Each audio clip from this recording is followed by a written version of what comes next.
සුබ දවසක් මගේ ආදරණීය යාළුවෝ හැමෝටම. මං හිතනවා ඔයාලා හැමදාමත් වගේ සතුටින් පරිස්සමින් ආදරෙන් ඇති කියලා. ඇසළ පොහොය දවසේ හස්බන්ඩ්ටත් ඉතින් නිවාඩු තිබ්බ හින්දා අපි දෙන්න කතා වුණා ටිකක් ඇවිදින්න යන්න ඕනි කියලා. ඉතින් අපි ගියේ මිහින්තලේට. අපි දැන් අනුරාධපුරේ ඉඳලා මිහින්තලේ පැත්තට යන ගමන් තමයි මේ ඉන්නේ. කලින් දවසේ රැට ඉව්වෙත් නෑ අපි, පොය දවසේ ඉව්වෙත් නෑ. ඉතින් පොය දවසේ නම් ඉතින් දන්සල් කොහොමත් තියෙනවනේ. ඒක හින්දා ඉතින් පොය දවසේ ඉව්වේ නෑ. දෙන්නම හොඳටම බඩගින්න හිටපු හින්දා අපි ඉතින් කෑම කඩයක් හොයාගෙන ආවා ඔක්කොටම කලින් කෑම කාලා ඉන්න. මොකද බඩගින්න ගියොත් ඉතින් හොඳටම හෙම්බත් වෙනවනේ.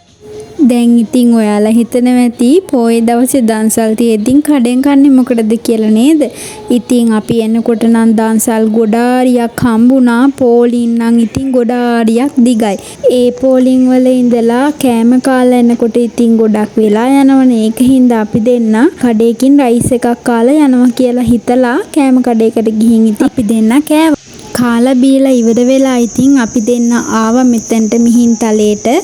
ඇවිල්ලා බයික් එකත් පහලින් පාක් කරලා අපි දැන් ඔය උඩ නගින ගමන් තමයි ඉන්නේ.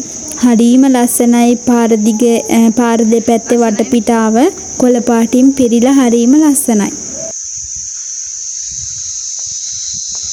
උඩට යන පාර දිගේ අපි දෙන්න ඇවිදගෙන එනකොට ඉතින් අපි දෙන්නට ගොඩාක් මහන්සි. ඉතින් හස්බන්ඩ් ඇහුවා ටිකක් නැවතිලා ඉඳලා ටික වෙලාවක් ඉඳගෙන ඉඳලා යමුද කියලා.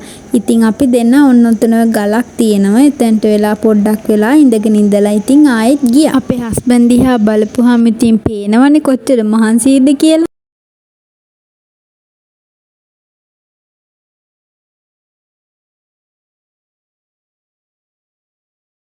ඔන්න අපි දැන් ආයෙත් උඩට යන්න පටන් ගත්තා. ඉතින් කියන්නකෝ ඔයාලත් මිහින්තලේ ගිහින් තියනවද? පහලින් කමෙන්ට් එකක් දාන්න හොඳද? මම නම් එකපාරක් ඇවිත් තියෙනවා. මෙහි අලුතෙන් චෛත්‍යයක් හැදුවනේ. ඒකට ගල් දෙන්න තමා ආවේ. අපේ ගමෙන් බස් එකක් ආවා. එතකොට ඉතින් මමත් ආවා අපේ අම්මත් එක්ක. ඒ ඇවිත් ගියපු පාර ආවේ ඉතින් ගොඩ කාලෙකින්. ඉතින් චෛත්‍යයේ වැඩ එහෙම ඉවරයි. දැන් ලස්සනට පිළිවෙලකට හදලා තියෙන උඩමඩුව. ඕම කොන්ක්‍රීට් පාර දිගේ උඩට ඇවිදගෙන එනකොට පඩිපෙල් හම්බෙනවනේ. ඉතින් දැන් අපි මේ ඒ හරියෙන් යන ගමන් තමයි ඉන්නේ. අපි පහළ ඉඳලා නගිනකොට වම් පැත්තේ මේ තැනක් තියෙනවා ලස්සන අර මේ පොඩ්ඩක් නතර වෙලා යන්න වගේ තැනක්.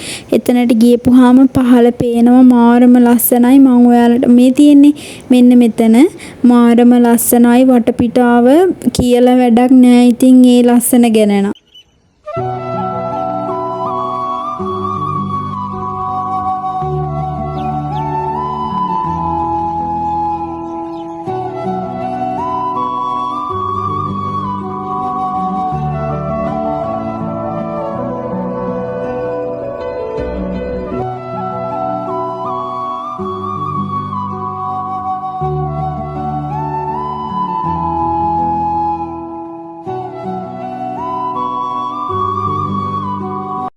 අපි ඔය වම් පැත්තටනේ ගියේ. උඩට යනකොට එතනම දකුණු පැත්තේ තියෙනවා කැලේ ඇතුළට පොඩි පාරක්.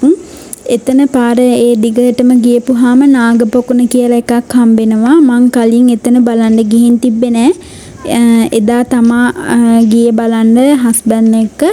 ඉතින් අපි දෙන්න දැන් මේ එතනට යන ගමන් තමයි ඉන්නේ.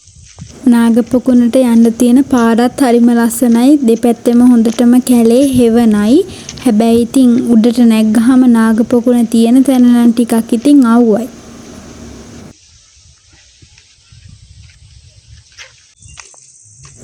මෙහි ඉතින් හැමතැනම ගල් පඩිපෙල් තමා තියෙන්නේ. උඩට නගින්න තමා තියෙන්නේ.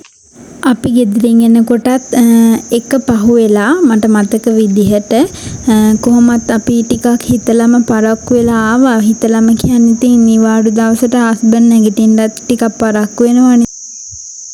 මේ වෙලාවේ නම් 2:00ට 3ට විතර වගේම ඇති. මේ වෙලාවෙත් ඉතින් අවුව ටිකක් සැරයි. මේ තියෙන්නේ නාගපොකුණ තමා.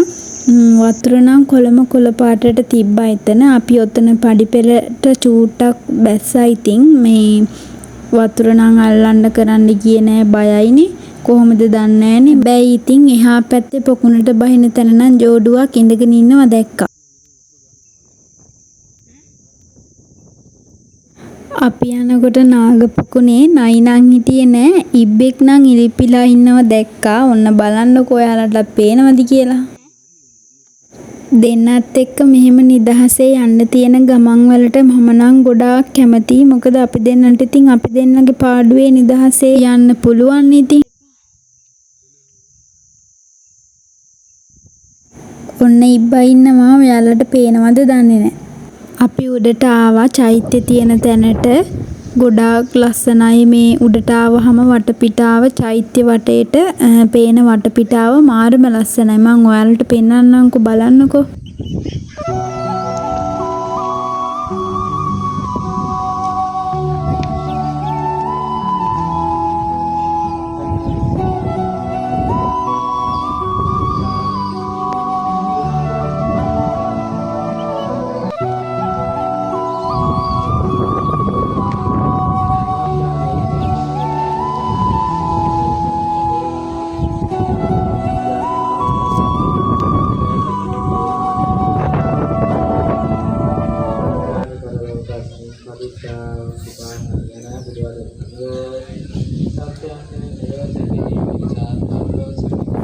අපි දෙන්නත් චෛත්‍ය වටේ ඇවිද්දා. මේ චෛත්‍ය වටේ ලොකු ඉඩ ප්‍රමාණයක් තියෙනවා වටේටම.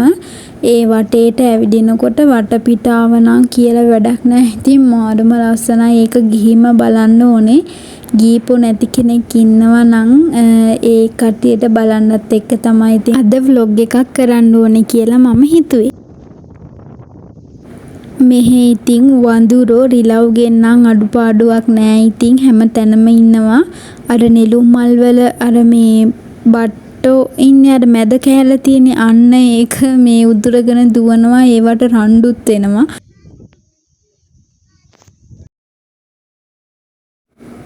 චෛත්‍ය වටේට වන්දනා කරන්න එන කට්ටියට ඉඳගන්න බංකුව වාගේ දිගටම ගහලා තියෙනවා. අපි දෙන්නත් ඔතනට වෙලා ඉඳගෙන හිටියා. අපි දෙන්න ඉතින් ඔතනට වෙලා ඉඳගෙන ඔය රිලා පැටවුන්ගේ කෝලම් බල බලත් ඉතින් පොඩ වෙලාවක් හිටියා. ඔය බලන්නකෝ ඉතින් කරන සෙල්ලම්.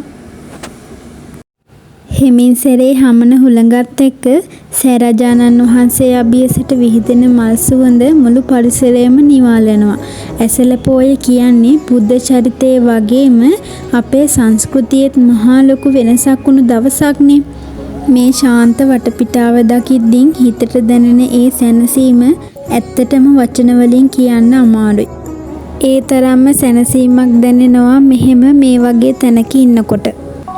ශ්‍රී ලාංකික බෞද්ධයෙක් විදිහට දැනෙන්නේ මහ පුදුමාකාර ආඩම්බරයක්. මේ වගේ පිම්බිමක ඉපදෙන්න තරම් අපි ගියාත්මේ ගොඩාක් පින් කරන්න ඇති.